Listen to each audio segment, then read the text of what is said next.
So the driver calls in and says that he lost the transmission and it only goes 2 to 3 miles per hour.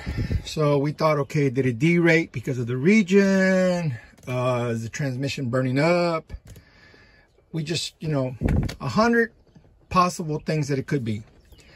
So I normally try to look at people and people that were successful or people that were cutting edge, and I try to look for things they did that made them successful. Right here we got one, Nikola Tesla, and he had this philosophy, 369. Okay, 369. So for years and years, I've always tried to do that 369 in everything I do. So how does 369 Nikola Tesla concept work for automotive? Now you got to remember, equipment, it's so different than an automobile. You've got regen, you got pneumatic over electric over hydraulic, you've got left-hand steer, right-hand steer, you got all kinds of stuff going on.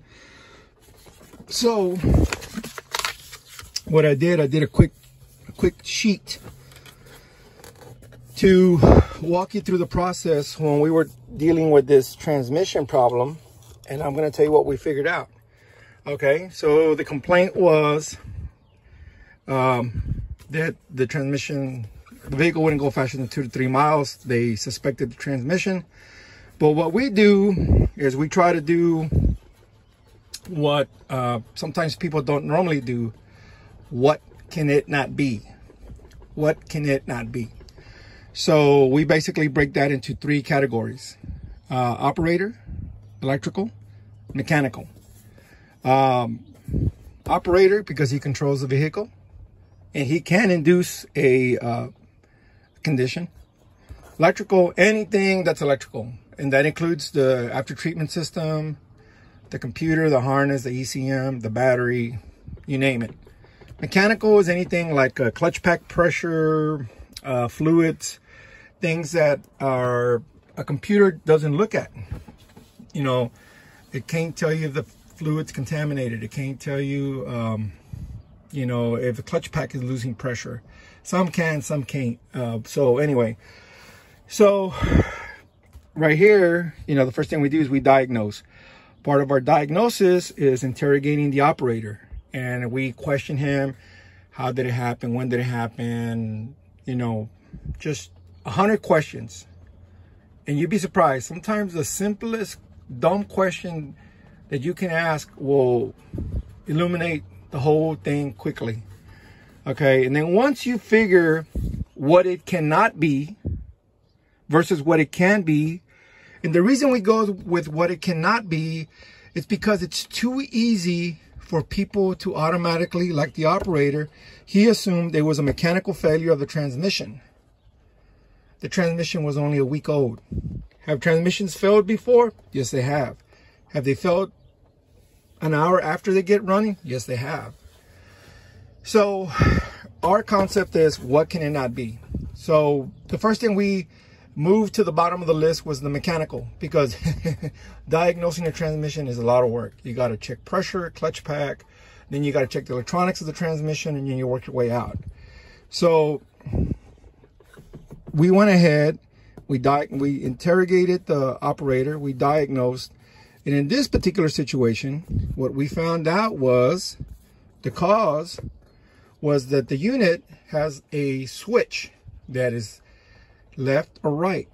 The operator was on the left side of the vehicle. He accidentally flipped the switch for right side operation, so he lost throttle control because the throttle moved to the right side and he was on the left side. So the next thing we did, how did we repair it? We went ahead and we flipped it over to left-hand drive, and everything started working.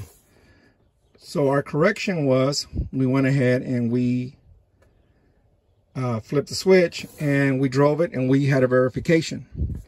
So it's 369, and this right here is something that's a little bit more involved.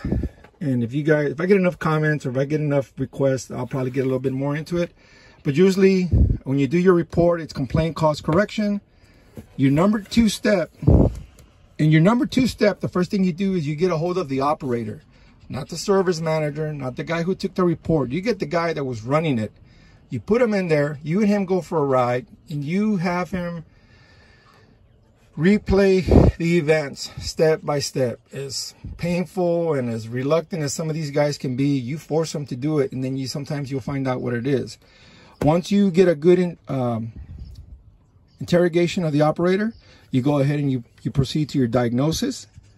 And then, of course, if you eliminate the operator, once you eliminate the operator, you go ahead and you do these, electrical or mechanical. Well, in our situation, the operator went ahead and he electronically induced the complaint by flipping the switch from left hand to right hand drive. And we figured that, so when we diagnosed it, we went to electrical. And then we went ahead that we concluded that was the correct repair and correction, and we went ahead and did the verification. Again, 369, 369. I don't know how to explain it to people. I tried to, but for whatever reason, it's just one of those things. But anyway, it was a unique situation. This guy was ready to, you know, they told us, pull the transmission, pull the converter, get it out, see what's going on with it. They thought they had a bad rebuild. But luckily for us, we listened to the complaint. We went ahead and we interviewed the operator. We didn't think it was the operator, honestly. And once we interviewed the operator, we went ahead and did some diagnosing. And then through our diagnosis, we determined that it was electronically induced by the operator. And then we went ahead and we flipped the switch to the correct position, which was a correction. And then we went ahead and drove it. We did the verification. And then we reproduced the problem by flipping the switch to right-hand drive, and the same thing happened again. So anyway, I don't know how to put it. It's something, like I said, if I get enough comments or whatever, maybe I'll expand on it and I'll try to think of how to explain it. But this is my process for every job, whether it's regen, whether it's hydraulic, whether it's a transmission, whether it's an engine, whether it's a differential, whether it's air brakes, whether it's anything automotive, industrial, generator. This is my method every single time. 3, 6, 9. The 3, complaint cause correction. 6 is the first 3 plus operator, determine whether it was the operator, electrical or mechanical issue. And then the last 3 steps is we're going to go ahead and we're going to do the diagnose, the repair, and then we're going to do the verification. I hope it makes sense. I know it's kind of different, but anyway, I thought I'd go ahead and share it. I thought some of you might get a kick out of it. So, hey, leave a comment. Thanks for watching.